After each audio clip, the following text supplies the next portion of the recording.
What if nagtrabaho si SpongeBob sa Mang Inasal? Day 1, nagising ka sa Mang Inasal. Walang Krabby Patty, walang jellyfish, walang ilalim ng dagat. May usok agad sa mukha mo. Tapos sumigaw ka, I'm ready! Day 2, pinahawak ka ng Chicken Inasal. Ginawa mong Krabby Patty style.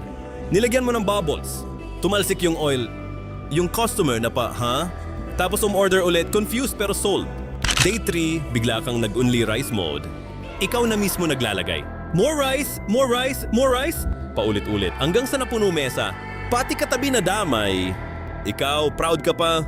Day 4, si manager pinagalitan ka kasi sumasayaw ka habang nag-iihaw. Imbes tumigil, mas lalong naging performance. Yung chicken nasunog bigla, pero nagpalakpakan pa sila. Day 5, may nagdala ng jellyfish. Hinalo mo pa sa sabaw. Biglang nag-glow yung sabaw. Lahat natakot. Ikaw lang nagsabi, new flavor drop yan. Day 6, natanggal ka sa trabaho, pero nakasmile ka pa rin.